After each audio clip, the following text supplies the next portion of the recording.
नमस्कार दोस्तों आज शुरुआत एक सवाल के साथ।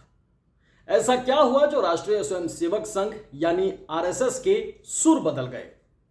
विजयादशमी पर्व पर हिंदुत्व के ओज पर जोश भरा भाषण आरएसएस की पिछले 99 सालों की परंपरा का हिस्सा रहा है। लेकिन इस बार संघ प्रमुख मोहन भागवत के भाषण में हिंदुत्व का जोश नहीं, कुछ और ही था। एक सवाल प्रधानमंत्री नरेंद्र मोदी के सामने खड़े सवाल पर भी। सवाल 2013 से कांग्रेस मुक्त भारत का अभियान छेड़ने वाले नरेंद्र मोदी लगातार 3 बार प्रधानमंत्री बनने के बाद और ताजा हरियाणा में भी तीसरी बार कांग्रेस को हराकर सरकार बनाने के बाद भी आखिर क्यों परेशान है? उनके सामने वो क्या है जो पीएम नरेंद्र मोदी को परेशान करता है? और लगातार जीत के बाद भी प्रधानमंत्री नरेंद्र मोदी को कांग्रेस को उसी तरह निशाने पर लेना पड़ता है जैसे वो साल 2013 में लेते थे। इन 11 सालों में कांग्रेस ने बहुत कुछ खोकर भी वो क्या है जो हासिल किया है, और प्रधानमंत्री नरेंद्र मोदी ने सब कुछ हासिल कर भी वो क्या है जो वो खोते जा रहे हैं। आरएसएस और प्रधानमंत्री के सामने खड़े सवालों का मतलब है बीजेपी का सवालों से घिरना। मोदी, बीजेपी और आरएसएस सबके सामने है महाराष्ट्र विधानसभा का चुनाव, और इस चुनाव में इन्हीं सवालों की 2 धारी तलवार पर चल रहे हैं मोदी, बीजेपी और आरएसएस। इन सवालों की जड़ में एक ही शख्स और एक ही मुद्दा है। वो शख्स कौन है?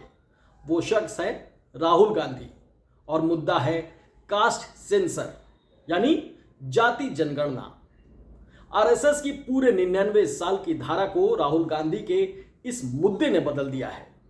इसका सबूत है विजयादशमी के दिन यानी कल नागपुर में दिया संघ प्रमुख का परंपरागत भाषण। लाठियों और हथियारों के पूजन के साथ हिंदुत्व का जोशीला भाषण नहीं, इस बार संघ प्रमुख मोहन भागवत के भाषण का फोकस था जातियां। जी हां, जातियां।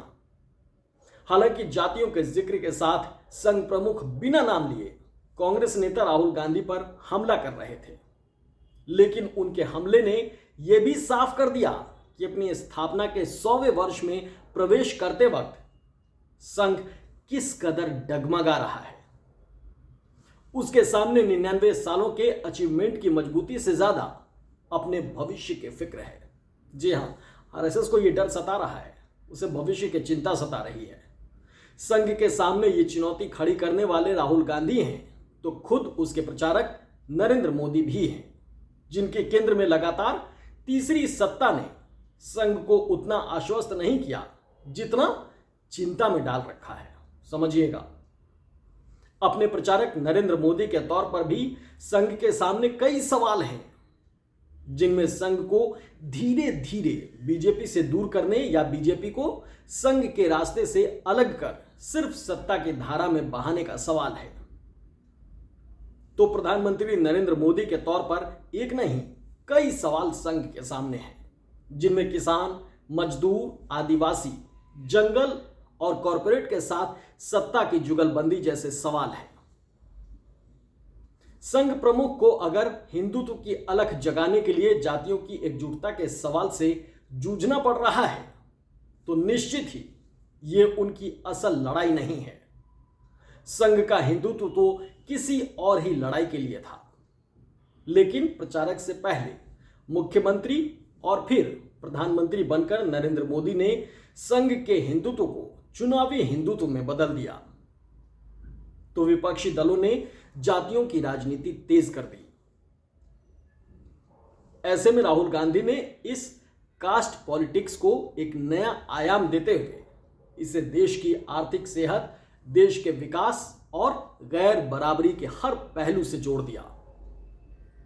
राहुल गांधी के इस तेवर ने प्रधानमंत्री नरेंद्र मोदी और आरएसएस दोनों के सुरताल बिगाड़ दिए हैं। इसका अंजाम लोकसभा में लगे झटके के रूप में सामने आया। राहुल गांधी के तेवर की खास बात यह है कि पहली बार उन्होंने इसे कांग्रेस और बीजेपी के बीच सत्ता की जंग नहीं, कांग्रेस और आरएसएस की विचारधारा की जंग बताया। इसी बात ने पहले आरएसएस और फिर प्रधानमंत्री नरेंद्र मोदी को भी बेचैन कर दिया। इसी बेचैनी का नतीजा है कि हरियाणा की जीत के बाद भी ना प्रधानमंत्री नरेंद्र मोदी कॉन्फिडेंट नजर आ रहे हैं और ना ही आरएसएस और उसके प्रमुख मोहन भागवत। इसके पीछे कांग्रेस के उठाए सवाल भी हैं। हरियाणा में कांग्रेस करीब 20 सीटों वाले वोटों की गिनती में हेराफेरी की शिकायत, समझिएगा, हेराफेरी की शिकायत चुनाव आयोग से कांग्रेस करने गई थी।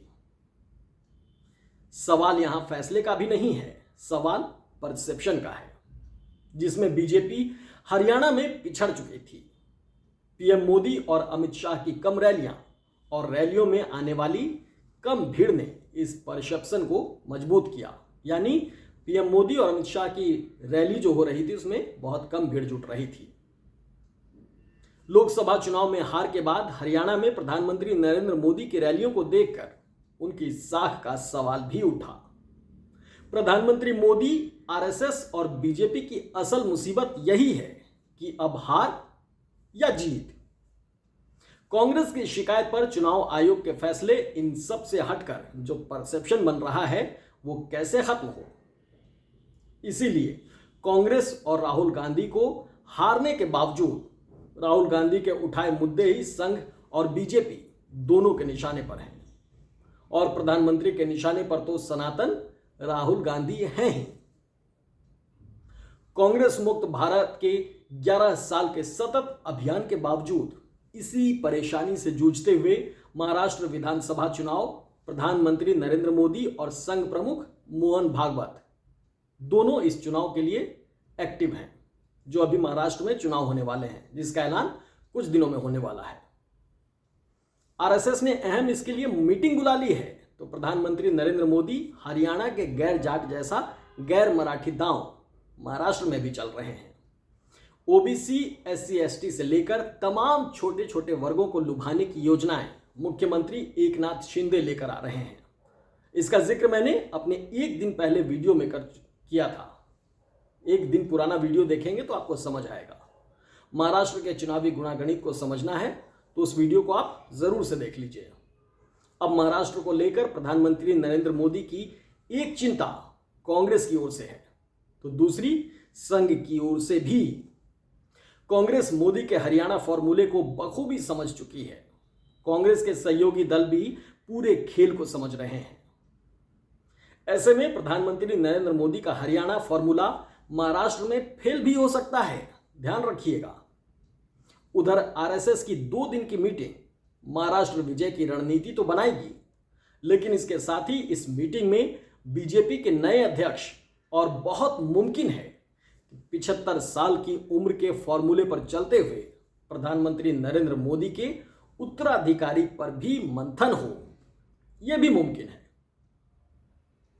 अब आप समझ गए होंगे कि किस तरह महाराष्ट्र चुनाव को लेकर आरएसएस, बीजेपी और प्रधानमंत्री नरेंद्र मोदी 2 धारी तलवार पर चल रहे हैं। इसमें बैलेंस बिगड़ने के 2 और खतरे भी हैं। एक तो मोदी अपने सहयोगी एकनाथ शिंदे और अजित पवार हैं। ये दोनों अपने अपने जिस वोट बैंक की लड़ाई लड़ रहे हैं वो असल में तो बाला साहब ठाकरे और शरद पवार कर रहा है। बाला साहब अब नहीं है, उनकी जगह उनके बेटे कौन हैं? उद्धव ठाकरे। तो शरद पवार खुद मौजूद हैं। वोट बैंक की लड़ाई के साथ ही शिंदे और अजित पवार की आपसी लड़ाई भी जोरों पर है। देख ही रहे हैं आप महाराष्ट्र की हालत। 2 दिन पहले 10 अक्टूबर को मुख्यमंत्री एकनाथ शिंदे की बुलाई कैबिनेट मीटिंग को डिप्टी सीएम अजित पवार छोड़कर चले गए थे। बाद में अजित पवार ने सफाई दी कि लातूर में उनकी जरूरी मीटिंग थी। अब देखिएगा सियासत कैसे चल रही है। इसलिए तो सीएम एकनाथ शिंदे और डिप्टी सीएम देवेंद्र फडणवीस को बताकर गए थे, ये बता रहे हैं। जानकार ये कयास लगा रहे हैं कि शिंदे और अजित पवार के जंग की ही एक तस्वीर थी ये। सूत्रों के हवाले से जो जानकारी निकली है वो ये कि कैबिनेट मीटिंग में बारामती के लिए शरद पवार के कुछ प्रस्ताव सीएम शिंदे ने बेहतर माने उन्हें मीटिंग में रखा तो अजीत पवार भड़क गए थे और उस मीटिंग को छोड़कर निकल गए। वैसे अगर यह बात सही है तो सवाल यह भी है कि आखिर शिंदे सरकार अपनी सहयोगी अजीत पवार की जगह विरोधी शरद पवार के प्रस्तावों पर क्यों फिदा हो रही है? इसके पीछे एक बड़ा चुनावी खेल हो सकता है, ध्यान रखिएगा, जिस पर मैं आगे जरूर एक वीडियो आपके लिए लेकर आऊंगा। फिलहाल इस मीटिंग के बारे में आपको बताएं तो वो ये कि यही वो मीटिंग थी, अहम मीटिंग थी, जिसमें महाराष्ट्र चुनाव जीतने के लिए कई दांव चले गए, कई अहम प्रस्ताव पारित हुए, जिनका जिक्र मैंने अपने पिछले वीडियो में ही किया था।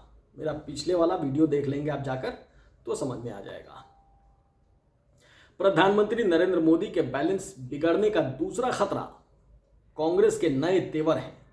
मोदी और फिर उसके सुर में सुर मिलाते हुए बीजेपी के दूसरे दिग्गज कांग्रेस को एंटी नेशनल, अर्बन नक्सल तो अक्सर कहते रहते हैं, लेकिन इस बार जब प्रधानमंत्री नरेंद्र मोदी ने यही बात दोहराई तो कांग्रेस अध्यक्ष का ऐसा तगड़ा पलटवार सामने आया जो मोदी की कल्पना से भी परे था। पीएम नरेंद्र मोदी ने 5 अक्टूबर को महाराष्ट्र के ठाणे में एक सभा में कहा था कि कांग्रेस को अर्बन नक्सली चला रहे हैं, कांग्रेस राष्ट्र विरोधियों के साथ है।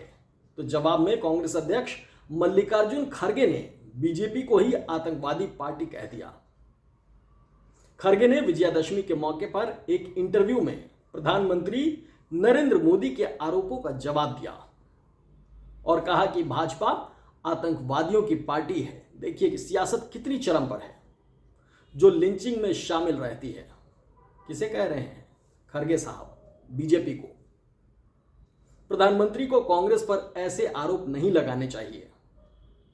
जाहिर तौर पर हरियाणा जीत के बावजूद प्रधानमंत्री नरेंद्र मोदी के लिए महाराष्ट्र में कांग्रेस ने अपने इन्हीं तेवरों और मुद्दों से पूरा खेल पलटने की तैयारी कर ली है।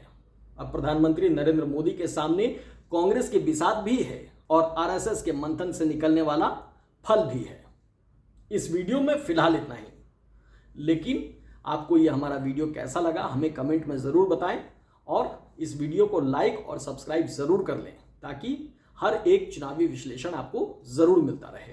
हाँ, एक और ज़रूरी बात, इसके साथ साथ हमारा एक और यूट्यूब चैनल है AI इंडिया ऑनलाइन, जो AI पर बेस्ड है। मतलब AI की तमाम जानकारियाँ, सारी खबरें आपको AI इंडिया ऑनलाइन पर मिल जाएंगी। इसीलिए डिस्क्रिप्शन में उसका लिंक भी शेयर किया गया है और उस लिंक पे जाके लाइक और सब्सक्राइब कर लें ताकि ज़्यादा से ज़्यादातर AI का वीडियो आपको मिलता रहे और आप आने वाले भविष्य को लेकर अपडेट रहें, क्योंकि आने वाला समय AI का ही है। फिलहाल इस वीडियो में इतना ही। धन्यवाद।